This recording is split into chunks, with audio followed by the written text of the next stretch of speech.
Hello guys, मेरा नाम है दीपक और आप देख रहे हैं फॉर आपकी सक्सेस। गाइस, यह मॉडर्न इंडियन हिस्ट्री यानी कि आधुनिक भारत के इतिहास का थ्योरी क्लास का सीरीज चलाया जा रहा है, जिसका यह भाग 1 है। इस भाग में हम सब भारत में जो यूरोपियन यानी कि यूरोपियन शक्ति का जो आगमन था, arrival of European in India, इसके बारे में देखेंगे। गाइस, ये जो वीडियो है यह यूपीएससी के द्वारा कंडक्ट कराई जाने वाली परीक्षाएं, स्टेट पीसीएस, स्टेट में और अदर एग्जामिनेशन जैसे कि पटवारी, सब इंस्पेक्टर, टीचर और एटसेट्रा एग्जामिनेशन जो भी हैं, रेलवे के द्वारा कराई जाने वाली एग्जामिनेशन, डिफेंस की एग्जामिनेशन, इन सभी परीक्षाओं के लिए ये वेरी वेरी इंपॉर्टेंट होगा। ठीक है। और यदि आप अगर ग्रुप डी की केवल तैयारी कर रहे हैं, आप अगर ग्रुप डी के छात्र केवल हैं, तो शायद ये वीडियो थोड़ा डिटेल्ड है, थोड़ा लंबा है, आपके लिए नहीं हो। लेकिन बाकी जितने भी अच्छी परीक्षाएं हैं, ग्रुप सी से लेके ग्रुप 1 तक की परीक्षाएं हैं, उन सभी परीक्षाओं के लिए यह वीडियो अति महत्वपूर्ण या वेरी इंपॉर्टेंट होगा। देखिए, मैं आपसे ये बोलना चाहूँगा कि आप थ्योरी क्लासेस जो है वो पढ़ने की आदत डाल लीजिए। देखिए, एमसीक्यूज़ है, आप कितना भी रट लेंगे दिमाग में रहता है, वो फिर निकल जाता है। थ्योरी क्लास है जो, वो आप एक बार समझ लेते हैं, आपके दिमाग में हमेशा के लिए बैठ जाता है। ठीक है। बहुत बार ऐसा होता है कि आप नहीं भी जानते क्वेश्चन को, फिर भी अगर दिमाग में आपके पास रहता है डेटा या चीज़ों को आप जानते हैं, तो एलिमिनेशन के मेथड से आप क्वेश्चन को बना पाते हैं। इसलिए थ्योरी क्लास ज़रूर आपको करनी चाहिए। और आपके रिस्पांस और आपके जैसा प्यार मिलेगा उसके अकॉर्डिंग मैं इस सीरीज़ को, पूरे मॉडर्न इंडियन हिस्ट्री के सीरीज़ को कंप्लीट करूंगा, आपके रिस्पांस और आपके प्यार को देखते हुए। और इसके साथ ही आपको अगर और भी किसी प्रकार के वीडियोस चाहिए तो भी आप हमें कमेंट बॉक्स में बताएं। तो गाइस, स्टार्ट करते हैं इस वीडियो को। बहुत अच्छी वीडियो होने वाली है, बहुत इंटरेस्टिंग होने वाली है, बहुत ही नॉलेजेबल होने वाली है। तो आप इस वीडियो को शुरू से अंत तक देखें, आपको बहुत सारे नॉलेजेबल फैक्ट्स और हिस्टोरिकल फैक्ट्स आपके दिमाग में आएंगे। तो चलिए स्टार्ट करते हैं इस वीडियो को। तो चलिए स्टार्ट करते हैं, आगे बढ़ते हैं।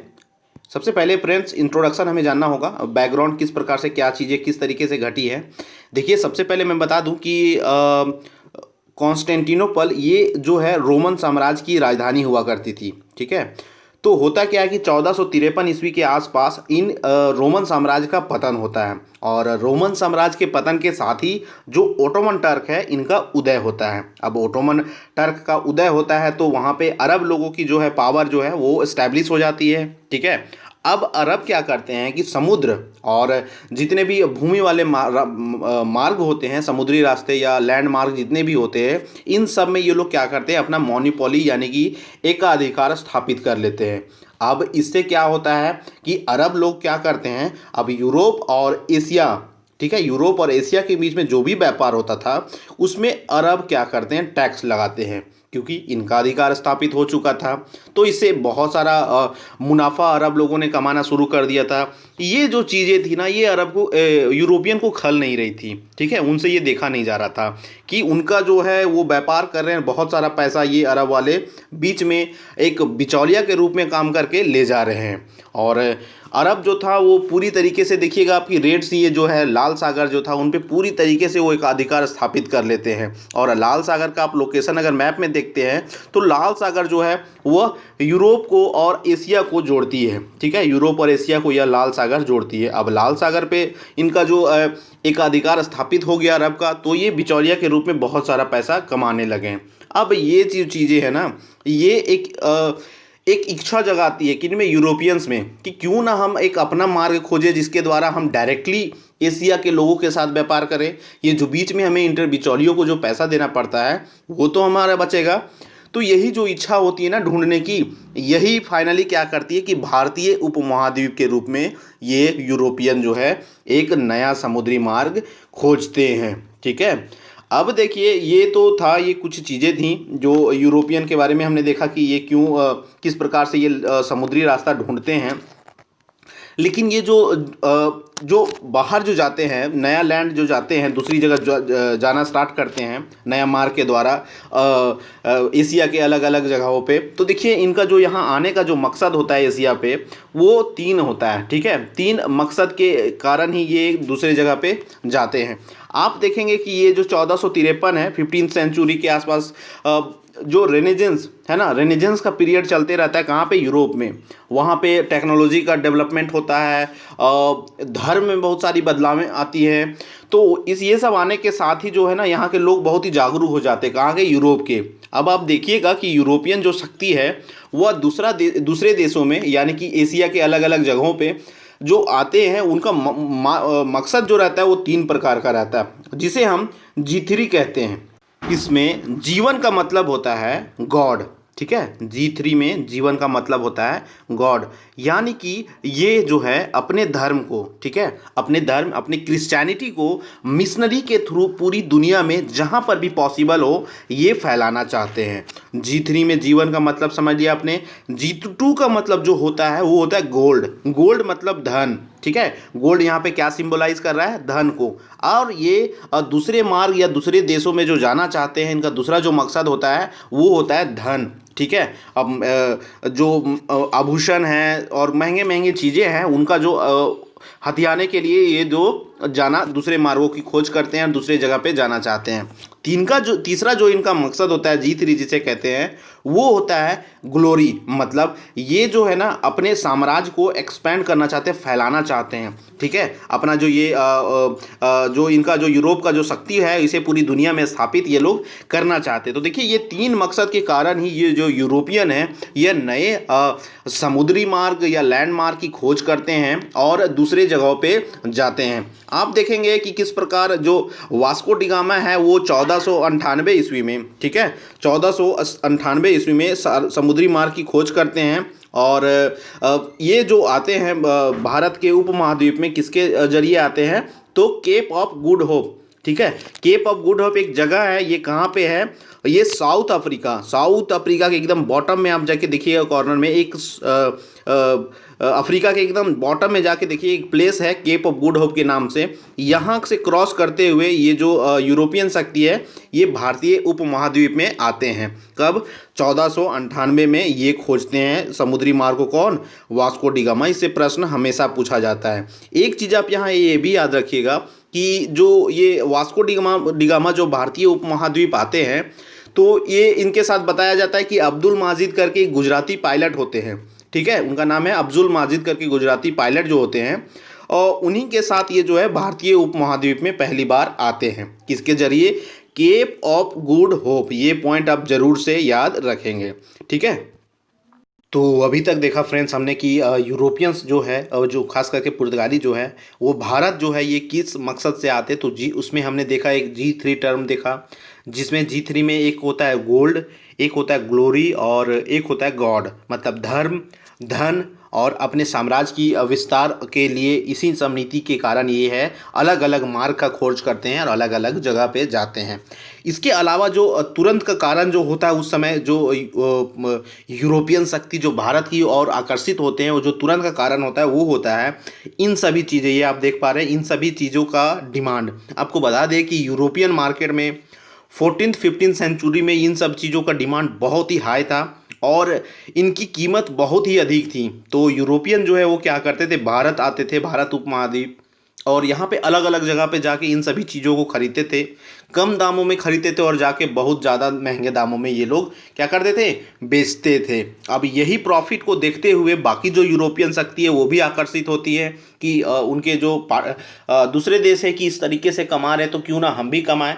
और यही फिर फाइनली देखिएगा आप आगे चल के इनके बीच में जो युद्ध का शुरुआत होता है, यही अपना आप यहाँ पे राज स्थापित करने का ये जो शुरुआत होता है इनका, यही कारण होता है कि मुख्य कारण इनका होता है प्रॉफिट कमाना, ठीक है। अब प्रॉफिट कमाने के लिए यहाँ का जो पॉलिटिक्स है, यहाँ का राजनीति है, उसमें ये लोग छेड़छाड़ करना शुरू कर देते हैं, उसमें इंटरफेयर करना चालू कर देते हैं और यही फाइनली क्या करती है, यूरोपियंस के बीच में युद्ध करवाती है। तो उसको हम अभी आगे देखेंगे। तो आप एक नज़र इस पर डाल लें, ये बहुत इंपॉर्टेंट है, इससे क्वेश्चन डायरेक्टली पूछे जाते हैं, प्रीलिम्स पॉइंट ऑफ व्यू से वेरी वेरी इंपॉर्टेंट है, ठीक है। MCQs की जो भी परीक्षा होती है उसमें डायरेक्ट इससे सवाल पूछे। देखिए ये है कि पुर्तगालियों का जो सभी ईस्ट इंडिया कंपनी के नाम से जाने जाते थे, जितनी भी कंपनी थी, जितने भी देश की कंपनीज थी, उसे सब ईस्ट इंडिया कंपनी कहते थे, ठीक है, क्योंकि ईस्ट में ही ये व्यापार करती थी, इसलिए ईस्ट इंडिया कंपनी इसे कहा जाता था, ठीक है। अभी देखिए कि पुर्तगालियों की जो ईस्ट इंडिया कंपनी थी वो 1500 ईस्वी में, ठीक है, पहली फैक्ट्री जो है वो कालीकट में स्टैब्लिश करती हैं। ये बहुत इंपॉर्टेंट है, ये फैक्ट्स डायरेक्ट पूछे जाते हैं आपसे, हर फैक्ट इसका सभी इंपॉर्टेंट है, ये आपको रटना ही होगा, ठीक है। अंग्रेज़ों का देखिए तो अंग्रेज़ों की जो है पहली फैक्ट्री, ठीक है, अंग्रेज़ों की पहली फैक्ट्री कब खुलती है? 1612 में। कहाँ पे? सूरत में। डच की बात करें तो डच की पहली फैक्ट्री 1505 में मसूलीपट्टनम में। और डेनिस की बात करें तो डेनिस की पहली फैक्ट्री 1620 में ट्रैंकोबार में, जो कि तमिलनाडु में। और फ्रेंच की बात करें तो फ्रेंच की पहली जो फैक्ट्री है वो 1668 में सूरत, जो कि गुजरात में, यहाँ पे खुलती है। तो आपको इससे घुमा घुमा के क्वेश्चन दिया जाता है। स्टेट पीसीएस से लेके बाकी जितने भी परीक्षाएं इसमें इससे क्वेश्चन आपको दिखने को मिलते हैं। कभी क्रोनोलॉजी करके दे देगा, कभी किसी प्रकार से, तो ये फैक्ट्स आप याद रखेंगे। चलिए अब आगे बढ़ते हैं। आगे देखिए पुर्तगालियों का शुरुआत होता है, ठीक है। अब हम बढ़ेंगे आगे, किस तरीके से पुर्तगाली यहाँ पे आते हैं और किस तरीके से अपने आप को यहाँ फैलाते हैं, अपने साम्राज्य का जो है एक्सपेंशन करने की जो पॉलिसी है उसको किस प्रकार से यहाँ ला के लागू वो करते हैं। तो अभी हम देखेंगे कि प्रिंस हेनरी जो पुर्तगाल के राजा होते हैं, ठीक है, वो वहाँ के लोगों को समुद्री मार्ग खोजने के लिए या समुद्र यात्रा करने के लिए बहुत प्रेरित करते हैं, ठीक है। इसी कारण इनको जो है ना, प्रिंस हेनरी को हम लोग क्या कहते हैं, खोज का युग शुरू करने के रूप में इनको हम लोग जानते हैं, ठीक है। इसमें एक आपको याद रखना है, एक फैक्ट याद रखना है, ट्रीटी ऑफ टॉर्डेसिला, ठीक है, टॉर्डेसिला का जो समझौता है वो याद रखना है। यह 1494 ईस्वी में होता है। वेरी इंपॉर्टेंट है ये पॉइंट और ये फैक्ट, इससे डायरेक्ट क्वेश्चन पूछा जाता है कि ट्रीटी ऑफ टॉर्डेसिला जो है किससे संबंधित है। आपको बता दें कि एज ऑफ डिस्कवरी जब हो रहा था, ठीक है, जब दुनिया में खोज करने की शुरुआत हो रही थी, उस समय जो मुख्य भूमिका सबसे पहले निभा रहे थे वो स्पेन और पुर्तगाल थे, ठीक है। ये 1490 के बाद ये स्पेन और पुर्तगाल है ना, पूरी दुनिया में खोज की प्रक्रिया को स्टार्ट करते हैं और यही शुरुआत इन्हीं को माना जाता है। यही दो कंट्री है जो एज ऑफ डिस्कवरी यानी कि खोज का युग शुरू करने के लिए जाने जाते हैं।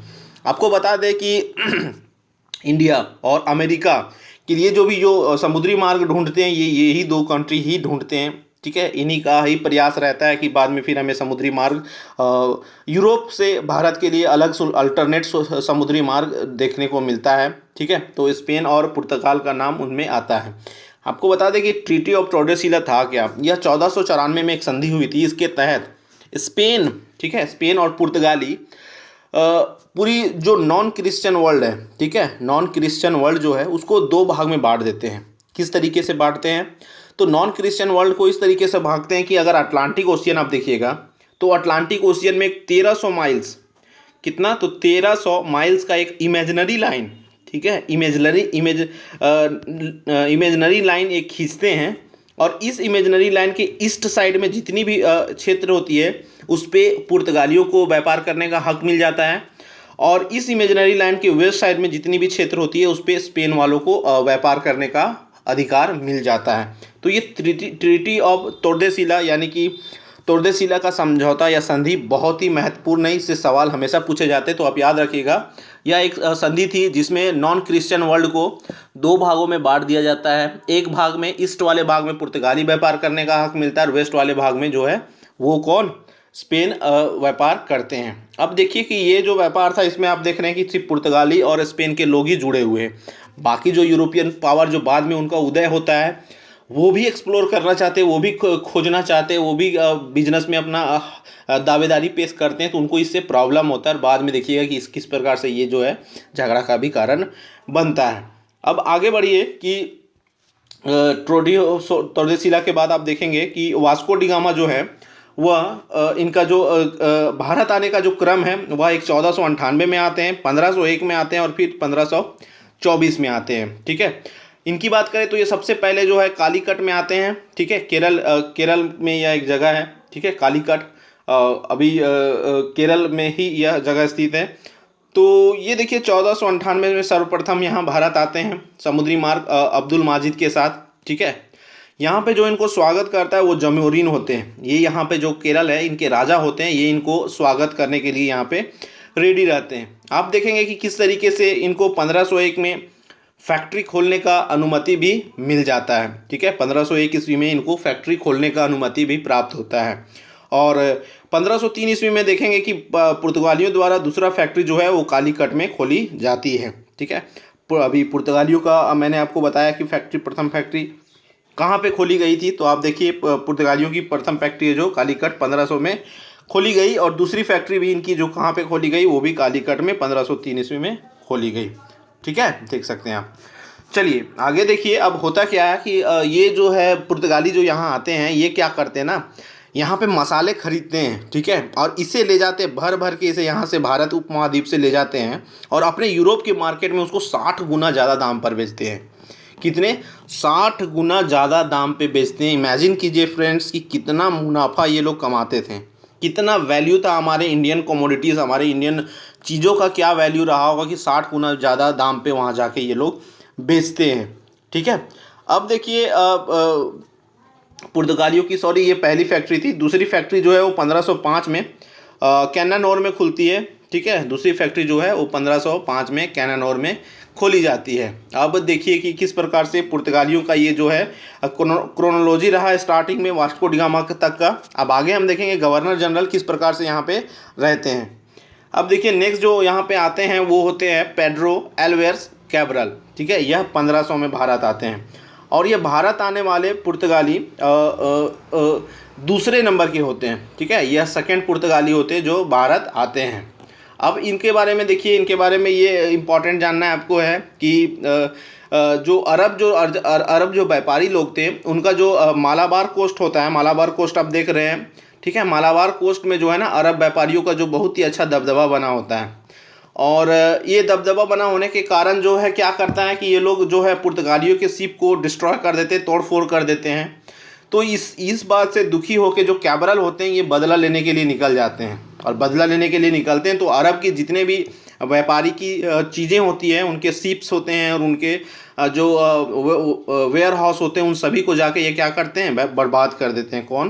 Pedro Alves Cabral. ठीक है, और फिर इन्हीं के कार्यकाल में क्या होता है कि फैक्ट्री जो है कालीकट में जो है एक फैक्ट्री की स्थापना होती है। ठीक है, कालीकट में एक फैक्ट्री की फिर स्थापना होती है। तो ये था पेड्रो एल्वेस से संबंधित कुछ फैक्ट्स जो आपको याद रखने हैं। नेक्स्ट जो आते हैं वो होते हैं बहुत ही इंपॉर्टेंट, इनका नाम आपको याद रखना है, अल्मीडा। ठीक है, फ्रांसिस्को डे अल्मीडा, ये बहुत ही इंपॉर्टेंट है। इनको अपने हित के लिए पुर्तगालियों के राजा द्वारा इनकी नियुक्ति की जाती है। ये अपने पुर्तगाल के साम्राज्य का बढ़ावा कर सकें, भारत में इनका एक्सपेंशन कर सकें, व्यापार से मुनाफा ज़्यादा कर सकें, इन सभी चीज़ों को नज़र में रखते हुए पुर्तगाल के राजा जो हैं इस गवर्नर की नियुक्ति करते हैं। क्या नाम है इनका?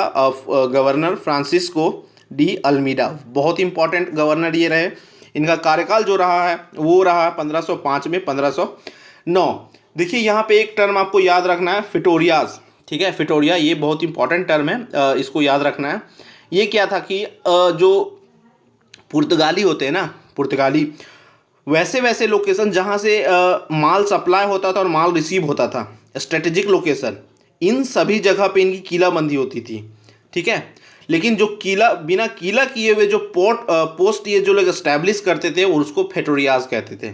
ठीक है, फ्यूटोरियाज जिसको कहते थे, जो कि इनके पोस्ट होते थे स्ट्रेटेजिक या कि बहुत ही खास जगह पे जो अवेलेबल पोस्ट होते थे जहाँ से माल सप्लाई और माल रिसीव ये लोग करते थे। ठीक है, अब देखिए कि अल्मीडा के समय की एक बहुत ही इंपॉर्टेंट चीज़ जो हमने पूछी जाती है परीक्षाओं में, वो है ब्लू वाटर पॉलिसी। तो आपसे सवाल पूछा जाता है कि ब्लू वाटर पॉलिसी किसके द्वारा शुरू की गई थी? तो ब्लू वाटर पॉलिसी जो है वो फ्रांसिस्को डी अल्मीडा के द्वारा शुरू की गई थी। क्या थी ये ब्लू वाटर पॉलिसी? आपको बता दें कि ब्लू वाटर पॉलिसी के तहत ये जो अल्मीडा है या अपने पुर्तगालियों का जो इंडियन सब कॉन्टिनेंट और जितनी भी इंडियंस वाटर है, ठीक है, इस सभी पे अपना ही जो एक अधिकार या आप कह सकते हैं मोनोपोली स्थापित करना चाहते थे। और अरब को जो था, अरब के लोग थे उनको, और यूरोपियन जो भी उनके कॉम्पिटिटर थे जो इनको टक्कर देते थे, उन सभी को हटा के सिर्फ एकाधिकार मोनोपोली ये भारत के सागर और भारत और यूरोप के बीच में होने वाले जितने भी क्षेत्र हैं इन सभी पे ये राज करना चाहते थे ब्लू वाटर पॉलिसी के तहत। ठीक है, नेक्स्ट देखिए अल्मीडा के द्वारा दो युद्ध मुख्य रूप से लड़ा गया था। एक युद्ध था चौल का युद्ध, दूसरा था दियू का युद्ध। ठीक है, चौल का युद्ध 1508 में और दियू का युद्ध 1509 में। चौल का युद्ध में क्या हुआ था कि टर्की, इजिप्ट और गुजरात के जो अलायंस थी, ठीक है। टर्की, इजिप्ट और गुजरात की जो अलायंस थी, ये किसको हरा देते हैं? पुर्तगालियों को हरा देते हैं 1508 में, ठीक है।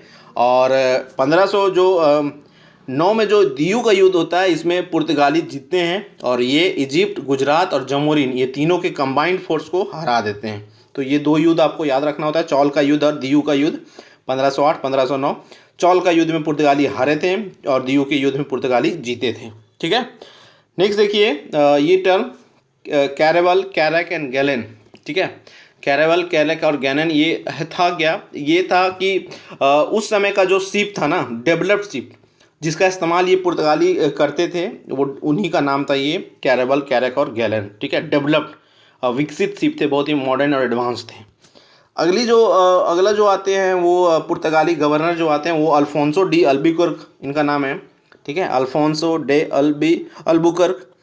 देखिए, इनके बारे में बहुत ही इम्पॉर्टेंट चीज़ ये करके गए हैं, तो इनके बारे में हमको बहुत ही अच्छे से जानना होगा।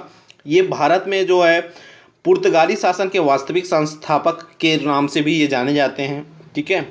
अल्मीडा को हटा के ये 1509 में यहाँ के गवर्नर बने। इसके अंदर में जो पुर्तगाली है उनका मजबूत पोजीशन, बहुत ही भारत उपमहाद्वीप में ये अपनी पोजीशन को बहुत ही मजबूत कर पाए। कौन?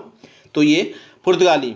आप देखेंगे कि किस प्रकार से पुर्तगालियों ने जो है अपने बेसिस, यानी कि जो ट्रेड करने के लिए जो अपने पोस्ट हैं वो स्थापित किए, कैसे कैसे जगहों पे। तो ईस्ट अफ्रीका में, ठीक है, ओरमुज में, मालाबार में, इन सभी में सैन्य संचालन केंद्र स्थापित किए गए। किनके द्वारा? ये अल्बुकर्क के द्वारा। आगे देखेंगे कि इन्होंने जो है पुर्तगालियों को भारत को अपना घर और भारत में महिलाओं से विवाह करने के लिए प्रोत्साहित किया। ये चाहते थे कि यहाँ पे एक्सपेंशन करना, अगर यहाँ पे पुर्तगालियों का जो पावर है उसको यहाँ पे बढ़ाना है, फैलाना है भारत में, तो यहाँ से लोगों से हेल मेल करना होगा, समझना होगा। तो इसके कारण वो यहाँ पे बसाना चाहते थे पुर्तगालियों को, ठीक है, यहाँ के महिलाओं से शादी करके और यहीं पे सेटल्ड होने की जो है इंकरेज करते थे, लोगों को प्रोत्साहित करते थे ये अल्बुकर्क, ठीक है। इनके बारे में एक चीज़ और देख लीजिए कि इन्होंने बीजापुर के सुल्तान से गोवा पर अपना अधिकार प्राप्त किया, ठीक है। सुल्तान को हरा के, जो बीजापुर के हैं उनको हरा के ये क्या करते हैं, गोवा पे अपना शासन स्थापित करते हैं। इनके बारे में एक और चीज़ फेमस है, जो कि ये अपने शासन क्षेत्र, जो भी क्षेत्र इनके शासन में रहता है, उन सभी क्षेत्र से सती प्रथा को ये समाप्त करते हैं, ठीक है। जो भी क्षेत्र इनके शासन में रहता है उन सभी क्षेत्र से ये सती प्रथा समाप्त करते हैं। और भटकल नाम की एक जगह होती है, उस क्षेत्र को भी ये अपने अधिकार क्षेत्र में मिलाते हैं। तो ये कुछ चीज़ें थी अल्बुकर्क से संबंधित। और आगे इनके बारे में देखते हैं। जो अगले गवर्नर जो हमारे आते हैं उनका नाम है नीनो दू कुन्हा, ठीक है। नीनो द कुन्हा नाम है इनका। इनका जो कार्यकाल है वो 1529 से लेकर 1538 रहता है। यह 1529 में जो है यहाँ पे गवर्नर बनते हैं, ठीक है। और सबसे पहले बनते ही अपने जो मुख्यालय है उसको कोचिन से गोवा ले जाते हैं 1530 में, ठीक है। आगे देखिए कि 1534 में बासन का द्वीप गुजरात के सुल्तान बहादुर शाह के द्वारा इन्हें प्राप्त होता है। जो गुजरात के जो सुल्तान बहादुर शाह होते हैं, वो जो बासन का द्वीप जो है इन्हें 1534 ईस्वी में सौंप देते हैं। स्टाडो द इंडिया, ठीक है, स्टाडो द इंडिया, इंडियन स्टेट का नाम ये देते हैं, ठीक है। इंडियन स्टेट को अब क्या कह के बुलाते हैं? स्टाडो द इंडियन। और ये क्या करते हैं कि यहाँ ये इनका भी यही पॉलिसी रहता है कि भारत में जो व्यापार है उस पर एकाधिकार स्थापित किया जाए और भारत का जो भी समुद्र है उन सभी क्षेत्र पे भारत का पुर्तगालियों का एकाधिकार स्थापित किया जाए, ठीक है। देखिए, एक बहुत ही इंपॉर्टेंट क्वेश्चन पूछा जाता है और इससे हमें याद रखना होगा इस पॉइंट्स को कि पुर्तगालियों का जो योगदान रहा है भारत में क्या क्या रहा है। देखिए, इन्होंने भारत में इंट्रोड्यूस किया आलू, अनानास, मिर्च, टमाटर, काजू, नारियल, खैनी और इन सभी चीज़ों को इंट्रोड्यूस करने के लिए जाना जाते हैं कौन? पुर्तगाली। इन्होंने ही ये सब चीज़ों को इंट्रोड्यूस किया था। 1556 ईस्वी में गोवा में ये प्रथम जो प्रिंटिंग प्रेस है उनकी भी स्थापना करते हैं। आयुर्वेदिक पौधों का वैज्ञानिक काम, इन पे जो मेडिकल रिसर्च है, मेडिकल वर्क है, वो भी करने के लिए ये पुर्तगाली जाने जाते हैं, ठीक है। तो नीनो द कुन्हा के अंतर्गत ये सब चीज़ें, ये सब घटनाएं हुई। आगे बढ़िए, आगे देखिए कि 1542 में, ठीक है, apostle of India saint Xavier और पुर्तगाली गवर्नर मार्टिन डिसूजा भारत आते हैं। ठीक है, कब आते हैं? 1542 में। देखिए होता क्या है कि इन लोगों को आने का कारण मेन होता है क्रिश्चियनिटी। ठीक है, अभी तो हमने देखा कि किस प्रकार से व्यापार को बढ़ाने के लिए जो गोल्ड यानी कि धन के प्राप्ति के लिए प्लस अपने जो साम्राज्य है उसकी विस्तार के लिए, एक्सपेंशन के लिए आए भारत। अब तीसरा जो इनका मुद्दा है गॉड, G3 में तीसरा जो हमने पढ़ा था गॉड। तो अब ये देखिए क्रिश्चियनिटी को फैलाने के लिए आते हैं। ठीक है, और यहाँ पे आने के बाद वो लोगों को धर्म परिवर्तन करवाना शुरू करते हैं। ठीक है, 1529 में देखिएगा 1559 में पुर्तगालियों ने दमन पर हक जमाया और 1612 में सूरत अंग्रेजों के हाथ हार गए। ठीक है, 1559 में ये लोग दमन पे चढ़ाई करते हैं और जीत जाते हैं, लेकिन 1612 ईस्वी में ये लोग सूरत किसके हाथों हार जाते हैं? अंग्रेज इन्हें 1612 में हरा देते हैं। आप देखिएगा इंडियन ओशियन पर एकाधिकार 1595 तक इनका ही था। ठीक है, पुर्तगालियों का जो था एकाधिकार था, ये व्यापार पे पूरा इंडियन ओशियन हो या इंडियन सब कॉन्टिनेंट, इन सब पे जो एकाधिकार था 1595 तक, वो किनका था? ये पुर्तगालियों का ही था। और 1954 तक दादरा नगर हवेली पुर्तगालियों के अधिकार क्षेत्र में रहा था। ठीक है, तो ये सब कुछ पॉइंट्स है जो आपको याद इनका जो क्रोनोलॉजी जितना भी हमने पढ़ा, इसको एक बार से रिवीजन कर लेते। 1498 में ये भारत आते हैं। 1503 में अपनी जो दूसरी फैक्ट्री है ये लोग, ठीक है, सॉरी पहली फैक्ट्री है जो कोचीन में स्थापित करते हैं। तो पहली फैक्ट्री कहाँ स्थापित करते हैं, ये सवाल अब भी आपसे पूछा जाता है। वास्को द गामा भारत कब आए थे, ये सवाल आपसे पूछा जाता है। पुर्तगालियों की दूसरी फैक्ट्री जो कैनोनोर में स्थापित की गई थी, ये भी सवाल पूछा जाता है। 1509 ईस्वी में Francisco day Almeida Gujarat Egypt और जमोरिन के संयुक्त फौज को हराते हैं। ठीक है, ये सवाल भी आपसे पूछा ही जाता है। नेक्स्ट देखिए 1510 ईस्वी में अल्फांसो डे अल्बुकर्क, इन्होंने गोवा को बीजापुर के सुल्तान से प्राप्त किया, उनसे जीत जाते हैं। ये क्या जो बीजापुर है इसको बीजापुर के सुल्तान से गोवा को ये लोग जीत जाते हैं। 1530 ईस्वी की बात करें तो पुर्तगालियों की राजधानी गोवा बन जाती है। 1559 की बात करें तो ये लोग दमन पे कब्जा करते हैं। 1556 की बात करें तो दक्षिण पूर्व एशिया से पुर्तगालियों को खदेड़ दिया जाता है।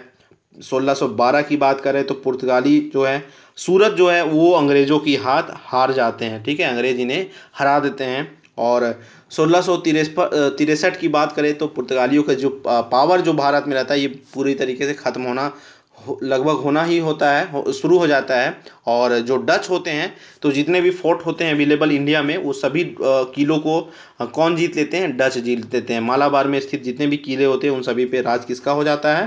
तो डच जीत लेते हैं। तो ये था एक रिवीजन जितना भी अभी हमने पढ़ा पुर्तगाली से संबंधित। तो इसका नेक्स्ट पार्ट में मैं इस पूरे वीडियो को कंप्लीट करूँगा, क्योंकि एक पार्ट में ये वीडियो पूरा बहुत बड़ा हो जाएगा और वीडियो लंबा होगा फ्रेंड्स। ये एमसीक्यू का क्लास नहीं है, ये थ्योरी क्लास है और थ्योरी क्लास लंबी ही होती है। इसमें समझाया जाता है चीज़ों को आपको, ताकि आप लंबे समय तक याद रख सकें।